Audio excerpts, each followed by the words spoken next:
ഞാൻ ഫസ്റ്റ് ഇത് form sheet വാങ്ങി അത് കറക്റ്റ് അളവെടുത്ത് മുറിച്ച്, പിന്നെ അതിന് ഒരു ചിത്രം, ഇതിന്റെ ഒരു ബസ്സിന് ചിത്രം വരച്ചു, പിന്നെ മുറിച്ചു, പിന്നെ യൂട്യൂബ് നോക്കി എങ്ങനെയൊക്കെ ഉണ്ടാക്കണ്ടേ. അപ്പൊ അത് കറക്റ്റ് രീതിയിൽ വെച്ചു. ഇന്നിപ്പോ അത് പെയിന്റ് അടിച്ച് അതിന്റെ അടിയിൽ ലൈറ്റിന്റെ വർക്കൊക്കെ കൊടുത്ത് ബാറ്ററിയിലേക്ക് കണക്ഷൻ കൊടുത്ത്, പിന്നെ ഒരു സ്പീക്കറൊക്കെ ഉള്ള ബോക്സ് കൊടുത്തു, സ്പീക്കർ വെച്ചു.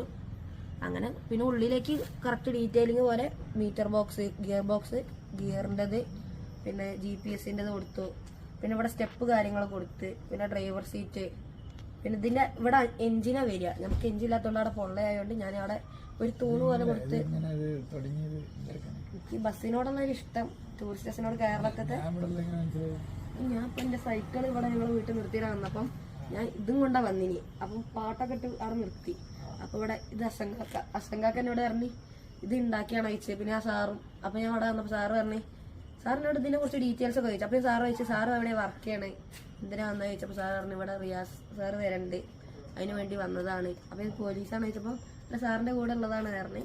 അപ്പൊ ചോദിച്ചു സാറിന് കാണാൻ പറ്റുമോ ചോദിച്ചു. ആ കാണുന്നതിന് കുഴപ്പമൊന്നുമില്ല, അവിടെ വന്നാ പറഞ്ഞു. ഞാൻ വന്നു. Thanks sir. ഒരുപാട്